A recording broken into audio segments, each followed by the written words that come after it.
네, 영혼의 경제학자 명지대 경제학과의 우석진 교수 모셨습니다. 어서 오세요. 예, 안녕하세요. 영혼의 경제학자 우석진입니다. 네, 지난달에 정부가 대국민 담화를 발표한 적이 있었습니다. 하반기에 대출을 최대한 억제하고 단속을 강화하겠다 이렇게 밝힌 적이 있었는데 이거 왜 뜬금없이 이때 하나 이제 이런 생각이 들었는데 그 후속 조치라고 봐야 되는지 대출을 중단하겠다는 은행들이 지금 등장을 하고 있습니다. 이거 어떻게 봐야 되는 겁니까? 그러니까 그 대국민 담화도 중요하지만은 지난 4월 말에 예. 가계부채 관리 방안이라는 것이 발표가 됐어요. 예. 그래서 가계부채를 관리하기 위해서 어떤 지표를 어떤 수준으로 관리하겠다 이런 것들이 이제 발표가 됐는데 예. 이번에 이제 그 금융위원회 고승범 위원장이 이제 내정되면서 예. 아마 중간 점검을 해본 것 같아요. 원래는 1년에 한 번 점검하는 건데 중간 점검을 해보니까 일부 은행들이 벌써 목표치를 상회한 것이 이제 보여지는 거예요. 목표치가 어떻게 되어 있는데? 그런데 6% 정도, 그러니까 작년 대비 6% 정도 증가하는 것이 목표인데 지금 이제 1년 기준으로 보면은 8월이잖아요. 그러면 아니면 절반에서 한 3분의 2 정도까지 증가가 그렇죠. 됐어야 되는 건데 6%가 기준인데 7% 이상한 은행들이 있는 거예요. 그래서 NH은행이 대표적인 건데 그래서 금융위원회에서 자구책을 내놔라 이렇게 압박을 넣은 거고 예. 그럼 은행 입장에서는 뭐 사실 자구책이라는 게 없죠.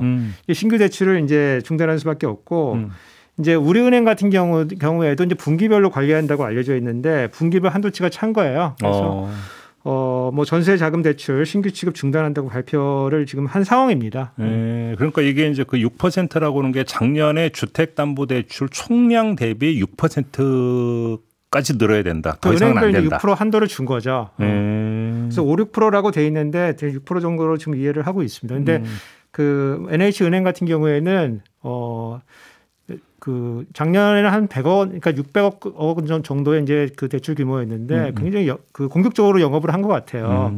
그래서 조 단위로 지금 대출이 나갔기 때문에 상당히 100배 이상 늘었다. 그래서 금융위원회 100배. 그래서 금융위원회 차원에서도 뭔가 조치를 취하지 않을 수 없다. 이제 이렇게 생각을 하고 있는 것 같아요. 아무튼 그나저나 가계부채가 그렇게 좀 위험수위라고 봐야 되는 겁니까?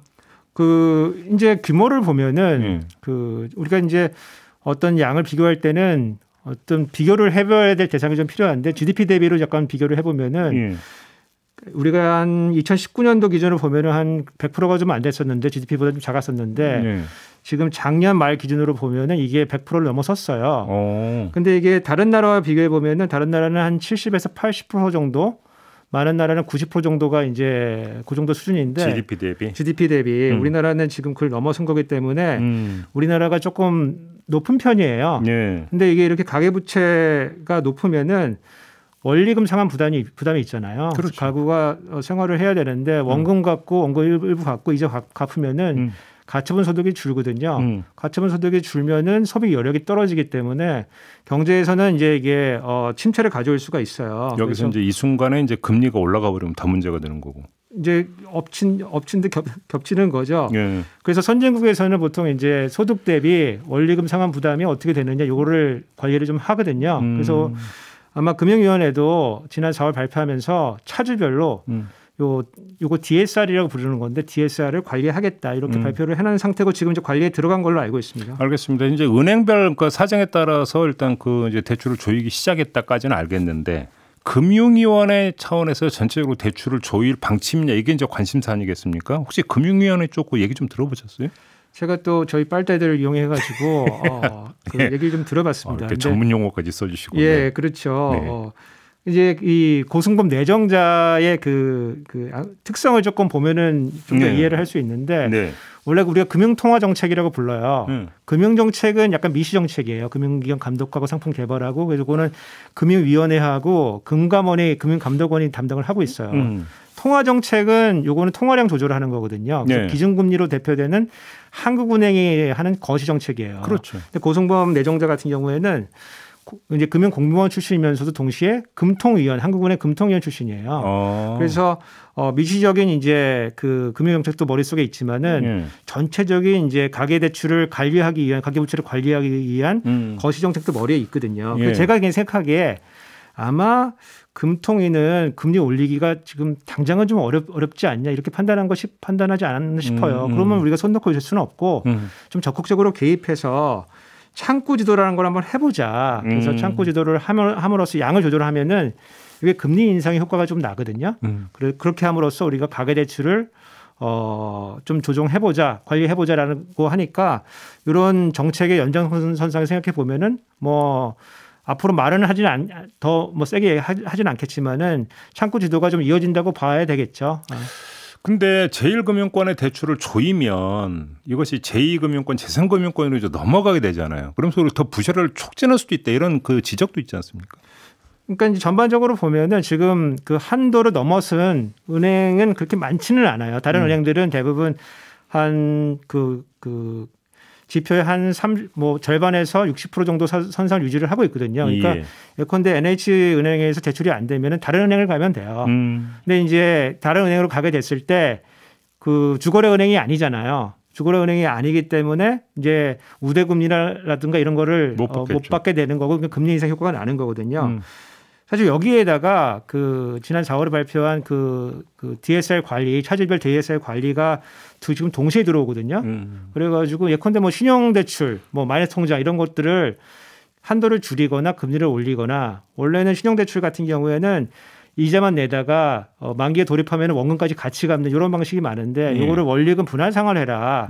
이렇게 압박이 동시에 들어오니까 돈을 빌려야 되는 그 실질 수요자 입장에서 봤을 때는 원하는 만큼 자기 은행에서 빌릴 수도 없고 이런 압박도 들어오니까 그 금융 소비자들의 이제 불안과 불만이 이제 폭증할 수가 있는 가능성이 있다. 그렇게 보고 있습니다. 네. 근데 또 하나 이제 짚어야 되는 게 이게 이제 투기 수요냐 실수요냐의 문제도 있잖아요. 근데 예를 들어서 이제 그 또 형식은 주택담보대출이지만 요즘 코로나가 장기화되면서 정말로 영업이 어려운 자영업자 사장님들이 주택담보로 일단 운영자금 돌리는 경우도 많고 이걸 어떻게 구분할 수가 있어요? 뭐 이제 말은 이제 뭐 여러 가지 서류를 보면은 된다고 얘기하지만은 실수로 빌렸다고 하더라도 또 자기가 원래 갖고 있는 돈은 또 투기에 쓸 수가 있는 거거든요. 그러면은 사실은 돈을 빌려가지고 투기에 쓴 거랑 마찬가지예요. 이게 좋은 비율일지 모르겠는데 지난 우리 재난지원금하고 피해지원금 많이 수입자 풀었거든요. 네. 근데 그 돈이 돌고 돌아서 아파트로 가고 부동산으로 가고 주식시장으로 가고 코인 시장으로 가고 그래서 원래 그 풀 때는 실수해서 풀었지만은 결국에는 이제 투기적 수요로 이제 몰릴 수도 있는 이런 가능성도 있는 겁니다. 근데 아무튼 이 코너의 성격이 정경유착이다 보니까 정치적인 측면도 좀 짚어야 될 것 같은데 지금 부동산 민심이라는 게 있지 않습니까? 별로 좋지가 않은데 이 상태에서 대출을 조여버리면 이것이 선거 여론에 또 어떤 영향을 미칠 것인가 이것도 관심사 아니겠어요? 상당히 부정적이라고 봅니다. 그래요? 왜냐하면 이제 은행에 갔다가 우리가 부동산을 구매하거나 돈이 필요해가지고 담보대출 받으려고 계획을 세우고 인터넷 같은 거 검색해가지고 찾으러 갔다가 창구에서 안 된다 이런 얘기를 들으면 굉장히 절망적이거든요. 근데 그 이유가 나 때문에 그런 게 아니고 정부가 지침이 내려와서 안 된다. 이렇게 되면은 국민들 불만이 이만저만이 아니죠. 그래서 이런 창구를 통해서 가계부채를 관리하는 거는 사실 건전성 차원에서 개별 은행의 건전성 차원에서 그냥 그렇게 진행이 돼야 되는 거고 총량은 결국에는 이제 금리를 우리가 움직여서 총량 관리를 이제 하는 수밖에 없다. 이거를 만약에 창구 관리를 통해서 총량을 관리하려고 하면은 진짜 무리가 많이 가고. 근데 조금 전에 그 금리 인상 가능성 별로 없다고 말씀하시지 않았어요? 조금 전에 어떻게 전망을 하세요? 이제 금리 인상 요인은 이제 내부하고 외부를 좀 따져봐야 되는데 미국 같은 경우가 이제 대표적인 건 미국이 이제 대규모로 재정을 풀었어요. 그래서 지금 미국에서 나오는 얘기들은 물가 인상이 굉장히 빠르다. 그래서 5% 이상 소비자 물가 지수가 오르고 있고 연준이나 재무부에서도 계속 우리 생각보다 빠르게 금리 인상할 수 있다. 이제 이렇게 얘기를 하고 있거든요. 근데 미국 같은 경우에 금리 오르면 겁나게 빨리 올려요. 순식간에 올려요. 순식간에 올립니다. 순식간에. 지금 이제 제로금리인데 이거 3%까지 금방 올라갑니다. 이거. 그러면 이제 우리가 지금 어떤 포지션을 가지고 있어야 되는 거냐를 판단을 해봐야 되는데 우리가 이제 잠재 성장률이 한 2% 정도대예요. 근데 지금 성장률이 나오고 있는 4% 이상 나오고 있거든요. 그렇죠. 예상되고 있는 게. 그러면은 지금 우리가 2% 성장해야 되는 경제가 4%를 성장하고 있다는 얘기는 경기가 지금 약간 과열되고 있다는 그런 얘기예요. 그래서 사실은 총수요 관리 차원에서 금리 인상 요인은 있는 거예요. 아, 인상 요인은 있다. 인상 요인은 있는 거예요. 그렇기 때문에 이제 이주열 하는 총재도 그런 얘기를 금리를 인상할 수 있다는 얘기를 계속 하고 있는 거고. 하지만 이제 국내 내수 시장을 보면은 이제 코로나 상황 때문에 약간 지금 올리기는 조금 애매할 수가 있거든요. 좀 딜레마 아닌가요?